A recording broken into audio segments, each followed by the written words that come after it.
Everyone, কেমন আছেন সবাই? আশা করছি অনেক অনেক ভালো আছেন। আজকের এই ভিডিওটির মাধ্যমে আমরা বলিউডের most beautiful, gorgeous, elegant and classical actress Aishwarya রায়ের শুরু থেকে বর্তমান জানতে চলেছি।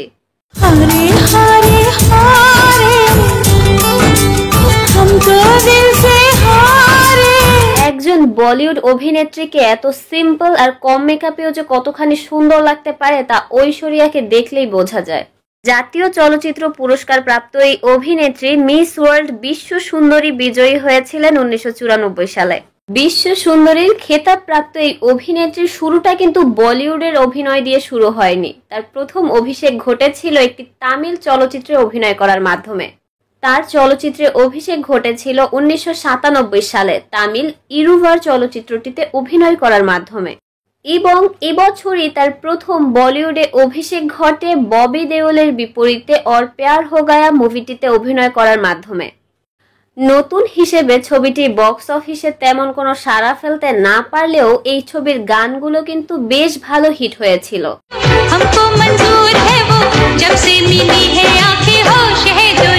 এর পরের বছর 1998 সালে তার জিন্স নামে একটি তামিল মুভি মুক্তি পেয়েছিল।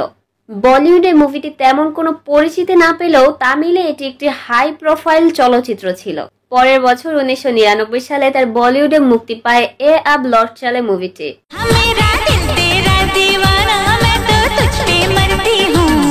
ঐশ্বরিয়া রায়ের ক্যারিয়ারের টার্নিং পয়েন্ট ছিল কিন্তু এই 1999 সালেই। তার প্রথমবারের মতো ব্যাপক জনপ্রিয়তা আসে এই বছরই হাম দিল দে চুকে সনম মুভিটির মাধ্যমে।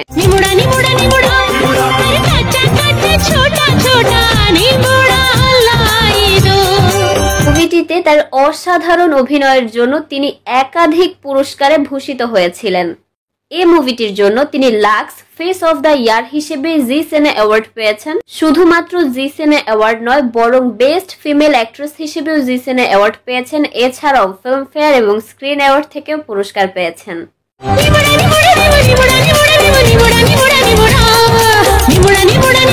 এই মুভিটিতেই ঐশ্বরিয়া রায় প্রথমবারের মতো সালমান খানের বিপরীতে অভিনয় করেছিলেন এবং এই ছবিটি থেকেই তাদের মধ্যে সখ্যতা গড়ে ওঠে, যদিও সেটি বেশি দূর আগায়নি।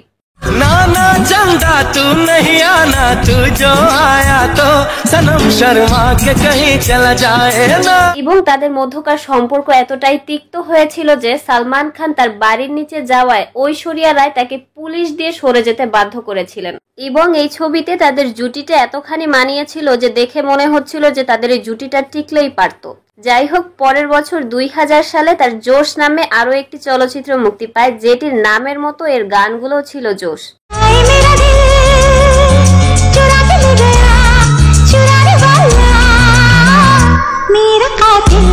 এবছরই তার আরো কয়েকটি মুভি মুক্তি পেলেও সবচেয়ে বেশি হিট হয়েছিল মোহাব্বতে মুভিটি।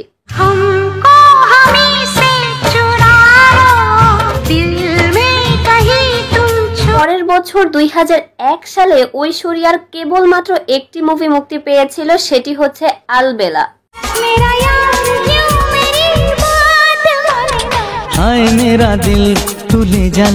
পরের বছর 2002 সালে ঐশ্বরিয়ার হাম তুমহারে হ্যায় সনম মুভিতে একটি বিশেষ উপস্থিতি ছিল। এবং এবছর তার যে ছবিটি সবচেয়ে বেশি ব্যবসা সফল হয়েছিল এবং দর্শক নন্দিত হয়েছিল বটে, সেটি ছিল দেবদাস মুভিটি।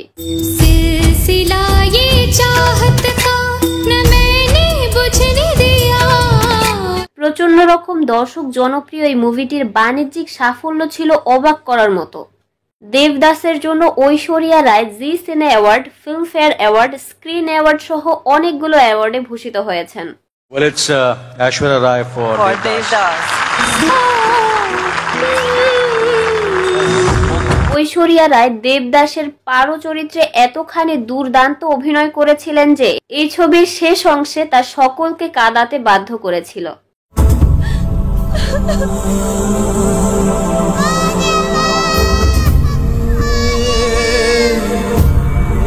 ঐশ্বরিয়া যে শুধুমাত্র হিন্দি ছবি করেছে এমনটাই নয়, তিনি একটি বাংলা ছবিও করেছেন। সেটি হচ্ছে রবীন্দ্রনাথ ঠাকুরের অসাধারণ উপন্যাস চোখের বালি অবলম্বনে নির্মিত চোখের বালি মুভিটি।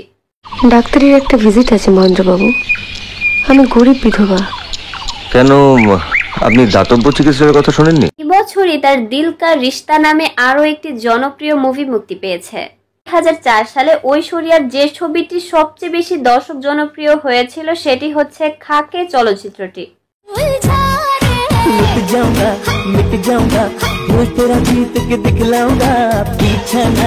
2005 সালে বান্টি और বাবলি চলচ্চিত্রে ঐশ্বরিয়ার কাজরারে গানে একটি বিশেষ উপস্থিতি ছিল।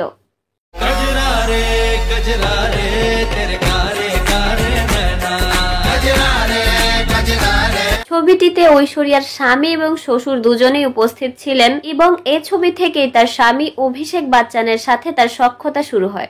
পরের বছর 2006 সালে তার উমরাও জান এবং ধুম 2 মুভি দুটি মুক্তি পায় এবং ধুম 2 মুভিটি এতখানি জনপ্রিয় হয়েছিল যে এটি কয়েকটি বক্স অফিস রেকর্ডকে ভেঙেছে।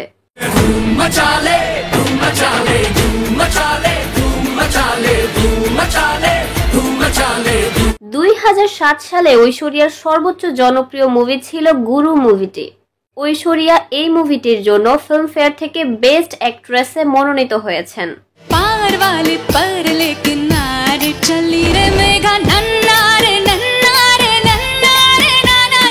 এবছরই 2007 সালেই ঐশ্বরিয়া প্রভোক্ট নামে একটি সত্য ঘটনা অবলম্বনে নির্মিত একটি নির্যাতিত নারীর চরিত্রে অভিনয় করেছেন। I'm so sorry. I love you so much. পরের বছর 2008 সালে ফিল্মফেয়ারে মনোনয়ন প্রাপ্ত তার যোধা আকবর মুভিটি মুক্তি পেয়েছে। 2010 সালে ঐশ্বরিয়ার বেশ কিছু মুভি মুক্তি পেলেও সবচেয়ে বেশি হিট ছিল গুজারিশ মুভিটি।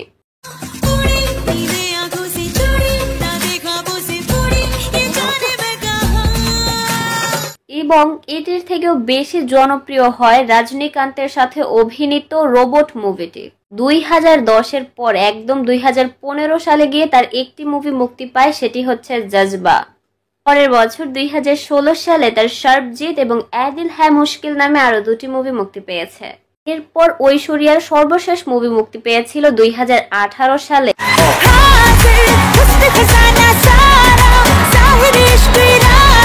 মিস ওয়ার্ল্ড বিজয়ী বিশ্ব সুন্দরী খেতাবপ্রাপ্ত এই অভিনেত্রী তার সময়কার সর্বোচ্চ জনপ্রিয় অভিনেত্রী ছিলেন এবং তার জনপ্রিয়তা শুধুমাত্র বলিউড কেন্দ্রিক নয় বরং পুরো উপমহাদেশেই রয়েছে। আমি নিজেও তার প্রচুর বড় রকমের একজন ভক্ত। আপনাদের মধ্যে কার কার ঐশ্বরিয়াকে ভালো লাগে সেটি কিন্তু জানাতে পারেন। আজকের ভিডিও এখানে শেষ করছি। সবাই ভালো থাকবেন, সুস্থ থাকবেন, ধন্যবাদ।